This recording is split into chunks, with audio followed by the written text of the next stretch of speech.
Hi friends, নমস্কার। এইমাত্র আমি মা কালীকে দর্শন করে এলাম কালীঘাট মন্দির থেকে। আর এত ভালো পুরোহিত মশাই, আমি আগেরবার অনেক অ্যামাউন্টের পুজো দিয়েছিলাম, এবার আমার সামর্থ্য মতো সামান্যই পুজো দিয়েছি। উনি ওনাকে যা দক্ষিণা দিয়েছি উনি এত খুশি। আর আমার মা, নিজের মা, হারান মাঝির চ্যাপ্টা রসগোল্লা খেতে চেয়েছিল। মানে যেটা হচ্ছে মা কালী যেই রসগোল্লাটা রাত্রিবেলা শোয়ার সময় খেয়ে মানে শুতে যান, শয়ন করেন, ঘুমাতে যান, ওই রসগোল্লাটা আমার মা কোনোদিন খায়নি, আমিও কোনোদিন খেয়েছি বলে মনে হয় না। ওই রসগোল্লাটা নাকি ক্ষীরমোহন বলে, ওই মানে মা কালীর প্রসাদে যায়, তাই এত ডিম্যান্ড, এত ভিড়। তো আমার পুরোহিত মশাই এত ভালো, এত ভালো, অল্প বয়সী, মানে আমার ছোট ভাই থাকলে তার থেকেও বয়সে ছোট হতো। রাত হয়ে গেছে, আজকে হচ্ছে বুধবার, আমি রাত্রিবেলায় গেছি দর্শন করতে। উনি এনে দিলেন রসগোল্লা। আমি বললাম 5টা মা কালীর জন্য, 5টা আমার জন্য। এছাড়া ওনার দোকান থেকে ডালা নিয়েছি। তো উনি প্রচুর হেল্প করে দিলেন আমাকে, আমার মানে ওলা না আসা অবধি উনি দাঁড়িয়েছিলেন। আমার মনটা একদম আনন্দে ভরে গেছে।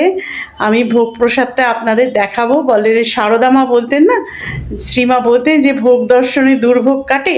এই চেহারাটার উপর যাবেন না, মুখে কোনো মেকআপ নেই, এই যে এই দেখুন, ক্রিম, শুধু ক্রিম লাগিয়েছে। আর বাইরে বেরোলে তো ধুলো ময়লা একটু মানে কালো কালো হয়ে যায়, তবু সেই জন্য আর ডাজেন্ট ম্যাটার। মানে মা কালীকে এত ভালো দর্শন করেছি বুধবার বিকেলবেলা গিয়ে, একদম মনটা ভরে গেছে, গায়ে কাটা দিচ্ছে, মনে হচ্ছে বিশাল মূর্তি দেখছি। প্রতিবারই যাওয়ার চেষ্টা করি বা যাই, কিন্তু মানে ওই যে অনেক দিন বাদে বাদে দেখি, ওই জন্য মানে পরম প্রাপ্তি, আমার পরম পাওনা। মা না ডাকলে তো যেতে পারতাম না, মানে মায়ের ইচ্ছা না হলে, এটা না ডাকলে না, মানে আমারই ইচ্ছা হয়েছে যাওয়ার। তো ভেবেছিলাম এইবার হয়তো যাওয়ার সময় হবে না, যাকে সময় বার করাটা নিজের হাতে, তারপরে ঠাকুরের আশীর্বাদ।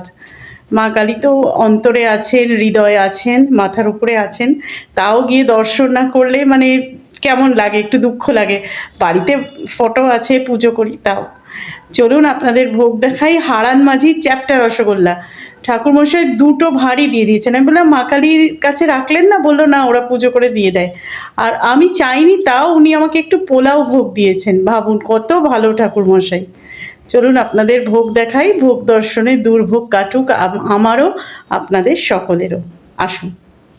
এই যে হারান মাঝির দোকানের চ্যাপ্টা রসগোল্লা, আমি সাবান দিয়ে হাত ধুয়ে এসেছি, মা কালীর প্রিয়। আমি কি করব, এইখান থেকে একটা আর এখান থেকে একটা খাবো। আর এই যে ঠাকুরমশাই এত ভালো, না চাইতে আমাকে পোলাও দিয়েছেন। তবে জিজ্ঞেস করে নিয়েছিলেন যে আপনি কি একটু প্রসাদ দেবেন না, মায়ের ভোগ কে না বলে বলুন।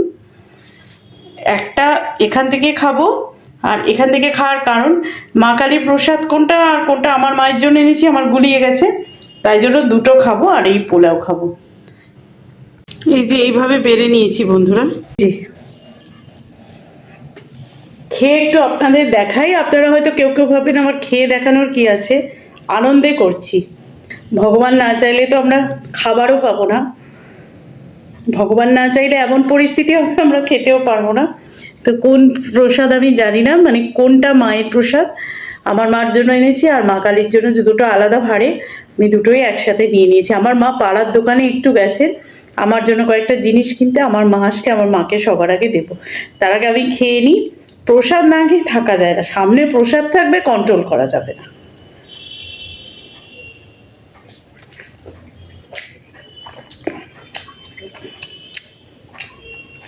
প্রসাদের টেস্ট কি বলবো, এরকম দেখাতে পারি, প্রসাদ মাত্রই সুস্বাদু। ভিডিওটা কেমন লাগলো জানাবেন। আমার তো দেখছেন অবস্থা, কিন্তু এত মানে মনটা আনন্দ হয়েছে, ভাবলাম না একটু ইউটিউবে শেয়ার করি। চুল টুল যেমনই থাক, যাই থাক, একটু শেয়ার করি। আশা করি আপনাদের ভালো লেগেছে। Bye bye.